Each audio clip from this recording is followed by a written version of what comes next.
Well, friends, the greatest evil in the Conjuring universe is back again. As I just finished watching The Nun 2, which is now streaming on Max after it had just been in theaters since last month, and it will be coming to physical media soon. But is this sequel anywhere better than its predecessor, as the critics say? Or is this just another unholy disaster for the Conjuring universe? Find out in this spoiler free review right now. Big D's Entertainment Rankings and Reviews.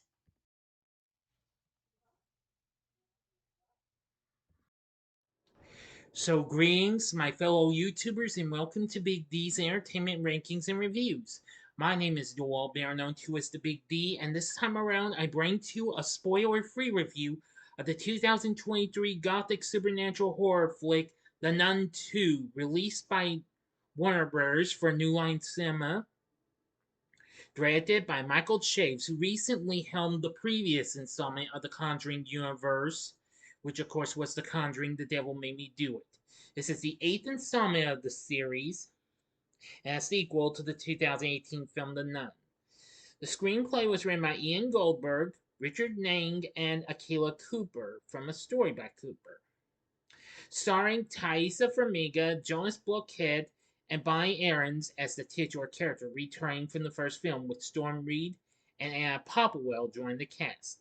Of course, Peter Safran and James Wan return as producers. Now, before I go into this, if you haven't seen my review of the first film of The Nun, click on that card and you can check out in case you might have missed it, or if you want to see it again. Okay, well,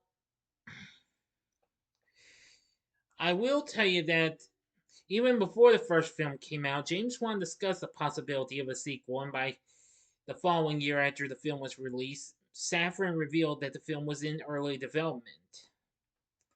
And well,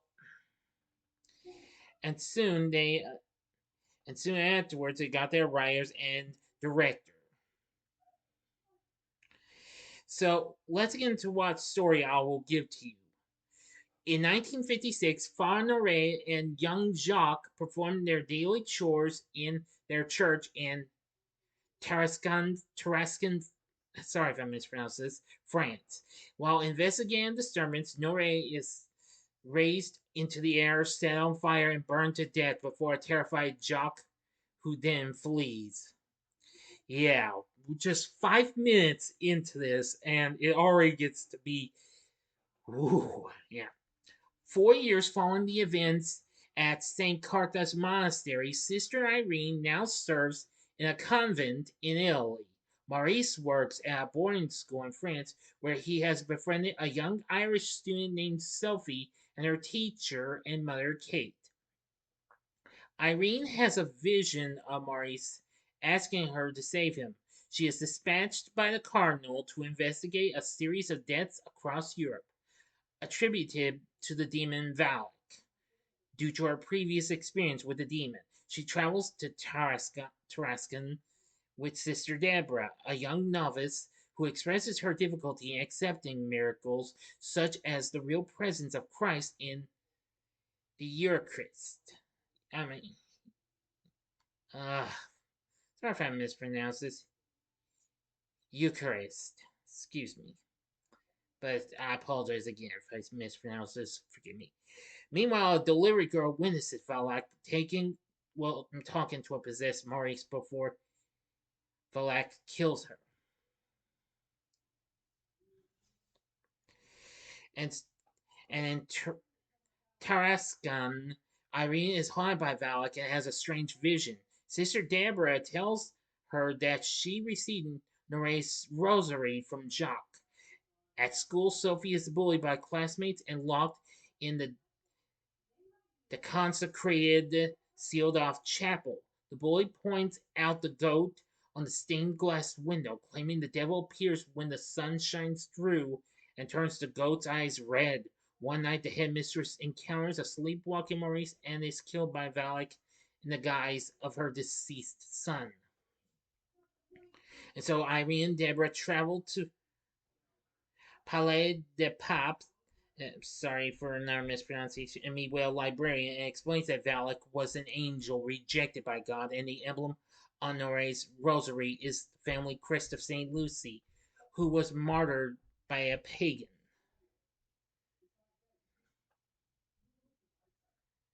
Though she was set on fire, she miraculously did not burn. Her eyes were gouged out, but her family recovered them. The librarian suggests the demon is killing St. Lucy's descendants because it wants this powerful relic, last known to be stored in a former monastery turned winery, and the winery then became the present day boarding school. Okay, that's all of the story I'm going to give to you. No more. This is a spoiler free review, so no more.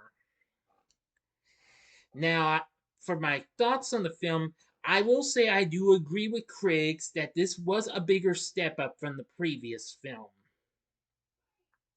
Although I still think this wasn't as good as some of the other previous installments of the Conjuring Universe, but at least I think it's better than the Nun and the Annabelle. The film so far, since its release last month, on September 8th of this year, it's already made 264 million worldwide. It's still doing okay considering it's now streaming on Max, and it will be released on physical media or well in a couple more weeks next month. So anyway, yeah. Now, Rotten Tomatoes has it at 52%, which that's much more higher than its predecessor. And well, they say it's scarier than its predecessor. They are right. It is scarier for some parts, but the film makes for an entertaining addition to the Conjuring franchise, despite not being the most original horror sequel. Too true. And Cinema Score gave it a C plus, scale just a little up from the standard C its predecessor got. Well, The Hollywood Reporter wrote the filmmaker does a fine job creating a suitably ominous atmosphere with the old world European locations, and Tristan Naiby's gloomy cinematography really help and orchestrates the violent mayhem, much of it involving terrified little girls with disturbing relish. Yeah, I agree with that. The Times said it often flirts with ridiculousness, but praised the direction, plus to the performances by Farmiga and Downey, and the finale. Which, of course, I'm not giving you that because this is spoiler free, and only just a little bit of the story. Well,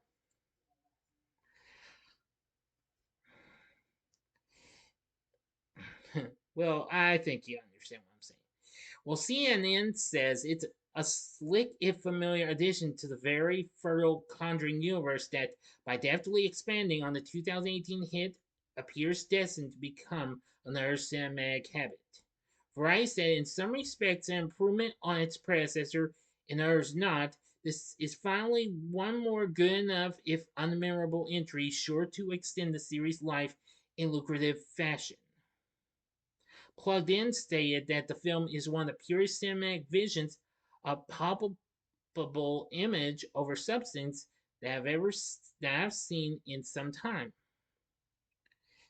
Yeah, that would be affirmative, what have you. And the New York Times says it runs like high clockwork, shoving characters down dark alleyways or abandoned chapels with every 5 minutes with just little justification. Scene after scene builds fear and tension, and then a monster appears, and then not much else in most cases. True. But I still say the Nun 2 was an improvement over its predecessor.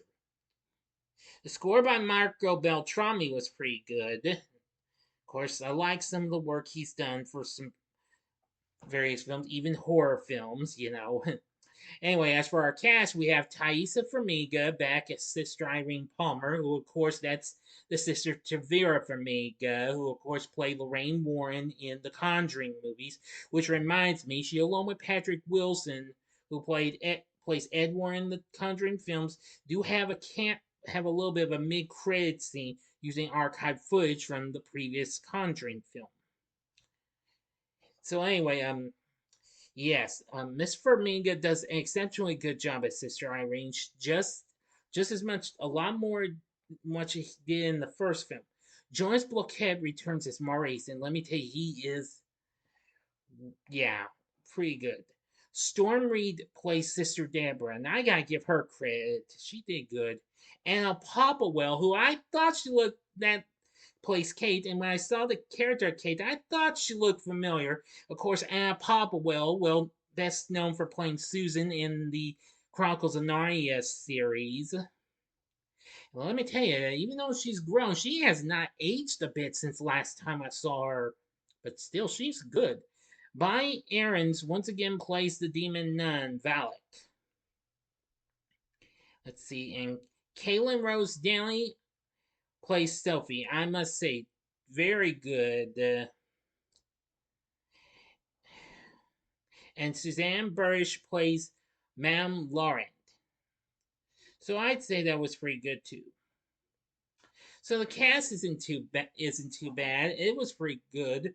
That was pretty good. It does have a few good scares, maybe not as many as I would have hoped for, but again, at least this was a bigger step up from the first film.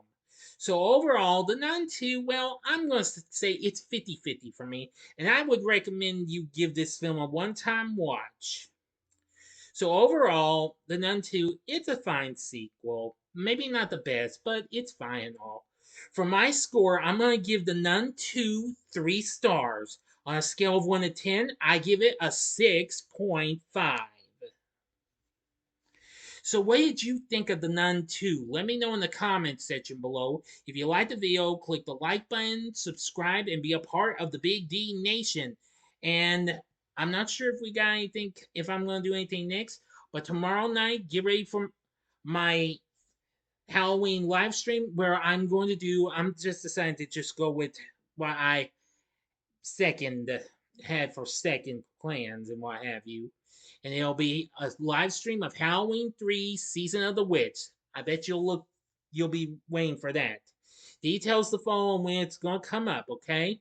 So if you like this, consider checking out my reviews for these other two supernatural horror flicks. In the upper left hand corner is my review of The Witch from 2015. The upper right hand corner is my review of Hereditary from 2018. Or if you'd like, go to the bottom left hand corner and see my spoiler free review of the recent film in the Conjuring universe, and that's The Conjuring, The Devil Made Me Do It from 2021. And the bottom right hand corner is the button you can click to subscribe. If you like rankings and reviews on movies, TV, music, video games, etc., then I'm your guy. Thank you for watching. Until next time, I'm the Big D saying, see ya.